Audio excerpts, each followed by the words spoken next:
আমরা কি জানি? আমরা জানলে অবাক হয়ে যাব। আমি যা বলছি যদি ধৈর্য ধরে একটু শোনা যায় তাহলে সত্যি অবাক করা ব্যাপার। বাঙালি সমাজ জীবনে ইসলামপ্রেমী মানুষদের কী যে অবদান আমরা তার বিন্দু পরিমাণ জানি না। শুধু বাঙালির সমাজ জীবনে নয়, বাংলার জীবনযাত্রা বদলানোর ক্ষেত্রে, শিক্ষা ব্যবস্থা,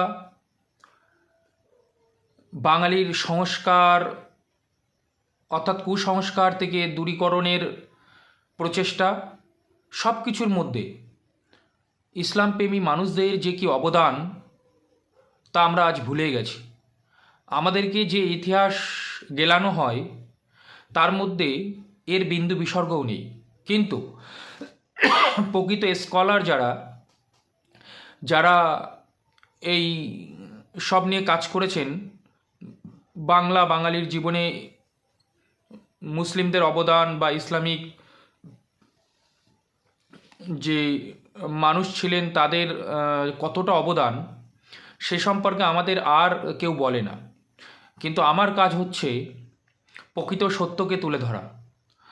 আমি সেই সত্যকে তুলে ধরার জন্য একের পর এক বই পড়তে থাকি, এখনও পড়ি এবং সেটা জানার চেষ্টা করি বাঙালির এই যে আজকে গৌরবগাথা জীবন তার পেছনে প্রকৃত অবদান কাদের। আমি এই যে বইটার কথা বলছি, এই বই থেকে যদি আমরা দেখি, শুধু একটুখানি পাঠ যদি দেখি যে হিন্দুদের শিক্ষা, এখানে এই বইতে বলা হচ্ছে যে মুসলমানদের মধ্যে সাধারণ শিক্ষার প্রভাবে শিক্ষার প্রতি হিন্দুদের দৃষ্টিভঙ্গিতে একটি বিপ্লবাত্মক পরিবর্তন সূচিত হয়। মুসলমানদের পূর্বে বাংলাদেশের শিক্ষা প্রধানত ব্রাহ্মণদের মধ্যে সীমাবদ্ধ ছিল এবং যে কোনো প্রকারের জ্ঞানের ক্ষেত্রে নিম্ন বর্ণের হিন্দুদের প্রবেশাধিকার নিষিদ্ধ ছিল। ব্রাহ্মণগণ তাদের শাস্ত্রজ্ঞানের চর্চায় একছত্র আধিপত্য বজায় রাখতেন। সুতরাং শ্রী চৈতন্য যখন সকল শ্রেণীর সাম্য ও সকলের জন্য সমান সুযোগ অবধারিত ঘোষণা করলেন, ব্রাহ্মণগণ বৈষ্ণব গুরুর প্রতি খুবই ক্ষিপ্ত হয়ে উঠলেন এবং মুসলমান শাসকের নিকট চৈতন্যের বিরুদ্ধে নালিশ জানালেন। ভাবা যায়, যে চৈতন্যদেব বলতে শুরু করেছেন চণ্ডালোপী দৃশ্যেষ্ট হরিভক্তি পরায়ণা বা এই ধরনের আরও যেসব কথা, যেখানে সাম্য মৈত্রী কথা তিনি বলছেন, সকলকে সমান অধিকারের কথা তিনি বলছেন, তিনি ইকুয়ালিটির কথা বলছেন, সেখানে দাঁড়িয়ে ব্রাহ্মণরা এই বৈষ্ণব গুরু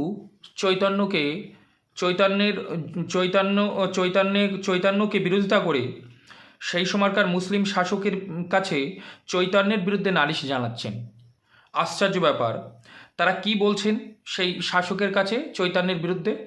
যে চৈতন্য প্রচলিত ধর্মমতের বিরুদ্ধবাদীদের উত্তেজিত করে হিন্দু ধর্মের সর্বনাশ করছেন। তারা জানাচ্ছে চৈতন্যের বিরুদ্ধ করে নিম্ন শ্রেণীর লোকেরা কৃষ্ণের নাম সংকীর্তন করছে, এ পাপ অধর্মের কাজ, নবদ্বীপের সর্বনাশ করবে। এটা সত্য যে হিন্দু শাস্ত্রে ভগবানের নাম একটি জাদুমন্ত্র বিশেষ, কিন্তু প্রত্যেকেই যদি একথা জানে তাহলে এর ঈপ্সিত ফলদানের ক্ষমতা লোপ পাবে। তারা কথাটা যেভাবে বলছে সেটা হচ্ছে এই যে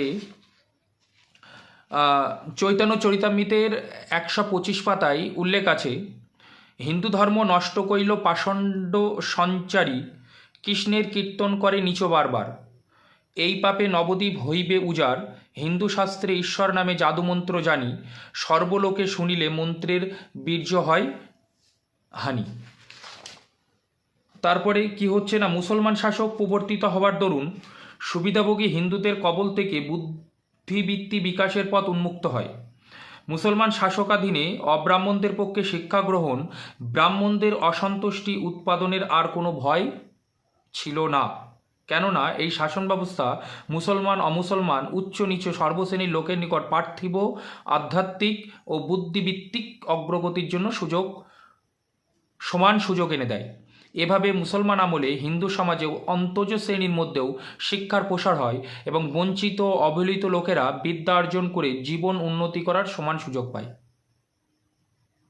বঙ্গদেশে নিম্ন শ্রেণীর হিন্দুরা মুসলমান শাসনের সূচনাকাল থেকে শিক্ষা ও জ্ঞান অর্জন শুরু করে। একজন হিন্দু কবির মানিকচন্দ্র রাজার গান নামক কাব্য থেকে জানা যায় যে মুসলিম আমলে হিন্দু সমাজের নিচু শ্রেণীর হারি ও শাহুরা অর্থাৎ সাহা দলিল পত্রাদি পড়বার ও লিখবার মতো যথেষ্ট শিক্ষিত ছিলেন। এমনকি নাপিত ও ঝাড়ুদারগণ বিদ্যা ও সাহিত্যের ক্ষেত্রে খ্যাতি অর্জন করে। করচার লেখক কবি গোবিন্দ দাস একজন স্বর্ণকার ছিলেন। নল দময়ন্তীর কবি মধুসূদন নাপিত জাতিতে একজন ক্ষৌরকার ছিলেন। জনৈক গোয়ালা রামনারায়ণ গোপ দেবায়ন উপাখ্যান রচনা করেন এবং একজন ধোপা ভাগ্যমন্তভূতি হরিবংশ লিখে কৃতিত্ব প্রদর্শন করেন। শ্রী মাঝি কায়েত গঙ্গাদাস সেনের একাধিক উদাহরণ আছে। তো তাহলে আমরা কি দেখছি যে ব্রাহ্মণ্য সভ্যতা কতটা শোষণ করত নিম্ন শ্রেণীর হিন্দুদের বা নিম্ন শ্রেণীর মানুষদের, যেখানে তাদের কোনো অধিকারই ছিল না শিক্ষা থেকে শুরু করে অন্য কিছুর। কিন্তু মুসলিম শাসক হবার কারণে তাদের সেই অধিকার ফিরে পায় এবং তারা শিক্ষা অর্জন করতে পারে। এবং চৈতন্যদেবের বিরুদ্ধে নালিশ জানালেও মুসলিম শাসক চৈতন্যদেবকে তার অগ্রগতির পথকে রুদ্ধ করেননি, বরং চৈতন্যদেবের ভাবানুবাদে আরও উৎসাহিত করেন। ফলে চৈতন্যদেবের যে ইকুয়ালিটি, মানুষের মধ্যে সমান অধিকার, সেটা কিন্তু বজায় থাকে।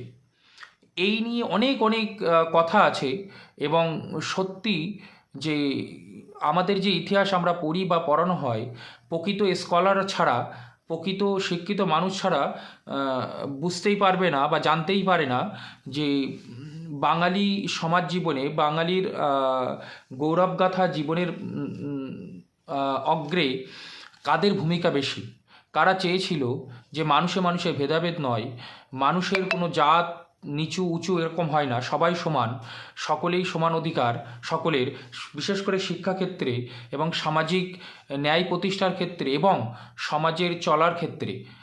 সেসবগুলো হচ্ছে আমাদেরকে জানানোই হয় না, আমরা ভুলে যাই।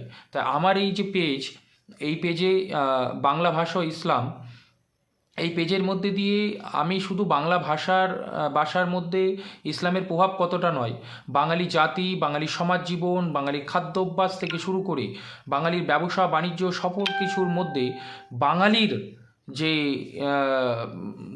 বাঙালির যে এই উন্নতির শিখরের পেছনে কাদের অবদান বেশি, সেই কথা তুলে ধরাই আমার কাজ। এবং সেটা সত্য, কোনো রেফারেন্স ছাড়া আমি কোনো কথা বলি না। সমস্ত কিছুই বড় বড় স্কলাররা, doctor Sukumar Sen, Sukumar Mukhopadhyay, doctor M A. Rahim, doctor Suniti Kumar Chattopadhyay, doctor Mohammad Shahidullah, এরকম হাজারো স্কলার আছেন বাংলার।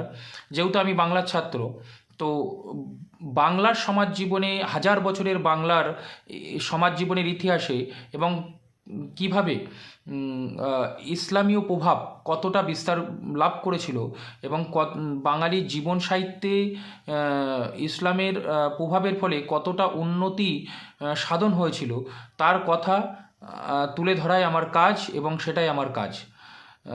আজকে এইটুকু জানালাম, আস্তে আস্তে একটা করে জানানোর চেষ্টা করব। আমরা জেনে মুগ্ধ হব এবং আমরা এমন কিছু জানি না যেগুলো তুলে ধরার চেষ্টা করব, যার ফলে আমাদের যে সংহতি, আমাদের যে ঐক্য এবং যে ভারতের যে একটা ঐক্য মেলবন্ধন, সেটা আশা করি বজায় থাকবে। এবং যেভাবে একটা প্রোপাগান্ডা ছড়ানো হয় যে মুসলিমরা এই করেছে, ওই করেছে, ইত্যাদি ইত্যাদি, মুসলিমরা শোষণ করেছে, মুসলিমরা কেটেছে, মেরেছে, এর কোনো ঐতিহাসিক ভিত্তি নেই। একটা শাসক চালাতে গেলে যতটা রাজনৈতিক প্রেক্ষাপটে যতটা যা দরকার সেটা তো হয়েই থাকে, কিন্তু যেটা শোনানো হয় তার একদম 90 ডিগ্রি অ্যাঙ্গেল করে বলা যেতে পারে আমাদের অজানা, সেই অজানাকে জানা এবং জানার মধ্যে দিয়ে শিক্ষা এবং জানার মধ্যে দিয়ে জ্ঞান অর্জন করাই আমাদের কাজ। সত্যকে জানা আর সত্যের মধ্যে দিয়েই আমাদের জীবনকে অতিবাহিত করা, এটাই হচ্ছে আমাদের মনুষ্যত্বের প্রকৃত মনুষ্যত্বের দাবিদার বলা যেতে পারে, বা প্রকৃত মনুষ্যত্বের মানুষ, আমরা যে মানুষ তার গৌরব ফুটে উঠবে আশা করি। ধন্যবাদ।